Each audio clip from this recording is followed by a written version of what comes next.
get to know someone like you, someone like you.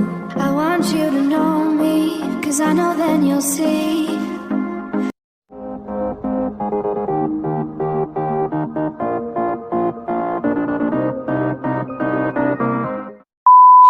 Hi guys!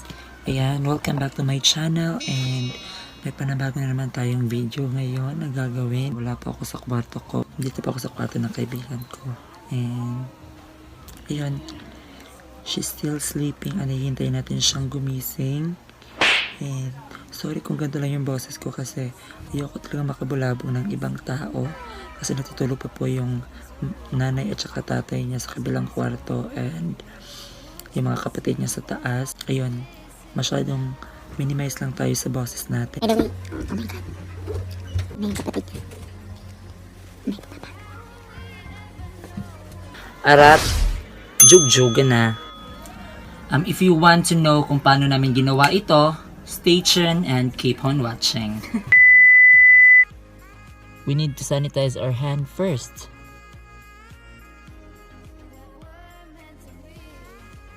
To moisturize her face, I'm just gonna use L.Agirl dahil kailangan natin ma-moisturize yung mukha niya just to make sure na soft yung skin at maganda ang lapat ng foundation na ilalagay natin mamaya.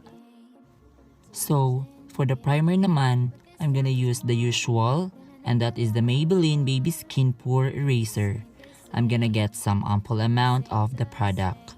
Rub lang natin siya and apply it in the area ng face niya na madaling mag-oil up. For the foundation, ang gagamitin ko ay itong Maybelline Fit Me Foundation and this is in the shade 220 Natural Beige.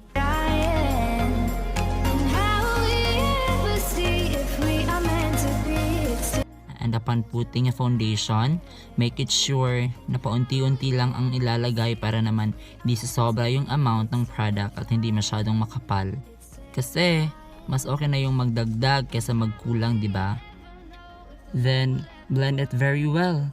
I'm using a foundation brush or you can use beauty blender also if you have. Blend, blend, blend.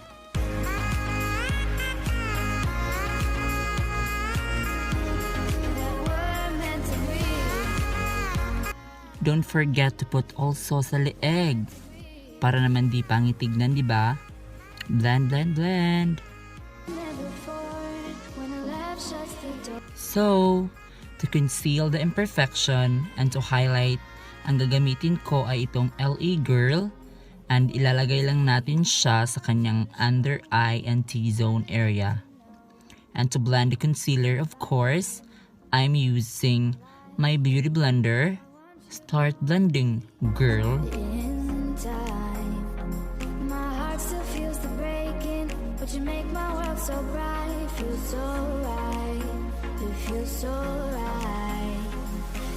And to set the powder, the product na gagamitin ko ay itong SHISHEIDO Baby Press Powder.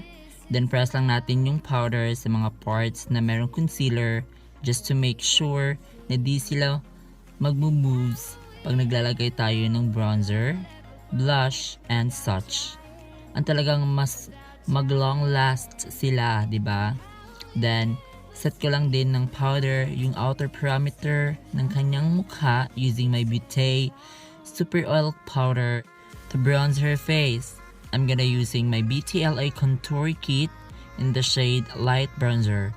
So, press lang natin yung product sa outer perimeter ng kanyang face para naman hindi flat tignan at para naman magmukhang buhay na buhay ang kanyang face. Dahil kung hindi natin lagyan ng bronzer, ang pangit naman tignan kasi one dimension lang siya at sobrang flat at maputla tignan. And ayun nga, kailangan talaga ng bronzer just to make sure may dimension ang kanyang face at it doesn't look maputla na parang Tiggy Bells. Eme lang po.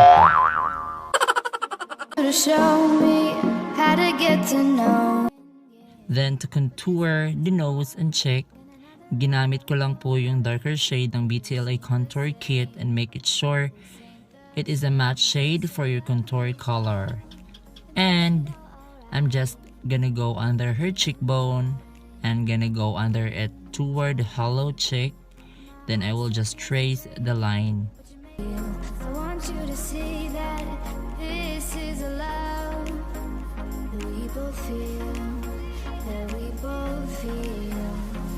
And how will we ever know if the love will ever grow without trying? And by this time, babalik lang ako sa pressed powder and ibibake ko lang yung cheek na. It's terrifying, it's terrifying. For her eyebrows, the product that I'm using is this one from MAYBELLINE Mascara from ETHYL Makeover. That we're meant to be.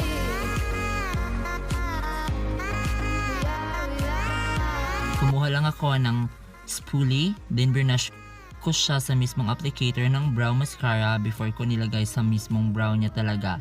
Para man minimal lang na product yung malagay at di magmumukhang messy and pangit tingnan.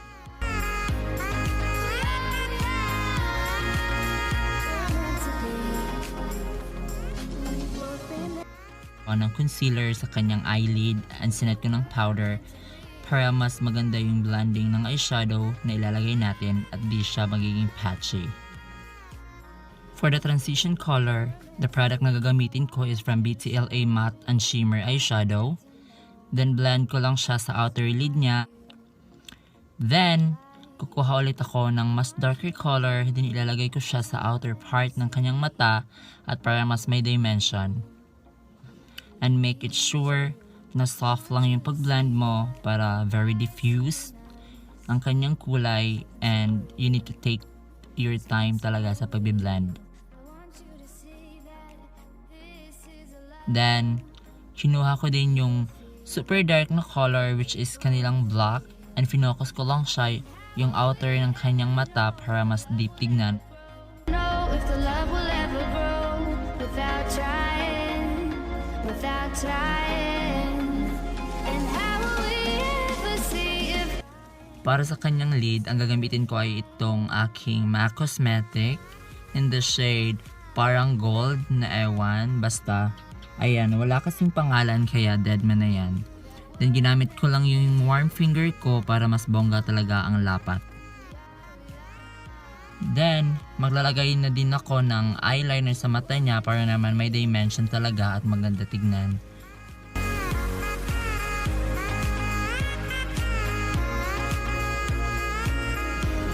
that we're meant to be?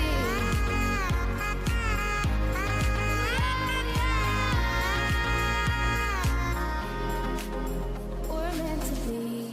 So it's time to curl her lashes, and after this, to save time, off-cam ko na lang ilalagay yung lashes at under eye niya. Dust off lang natin yung mga excess powder, girl.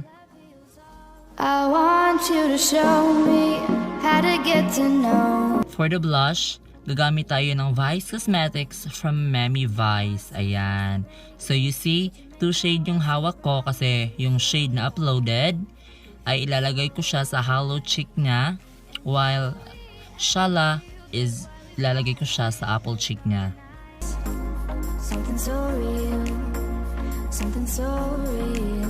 I want you to see that this is a love that we both feel.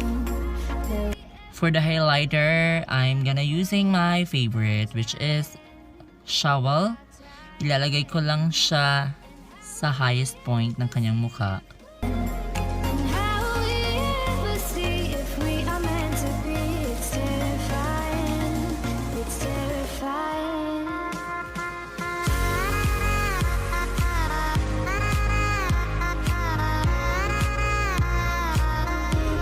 That we're meant to be. We are. So after this, ipa-finalize ko lang yung overall look niya and we'll be right back.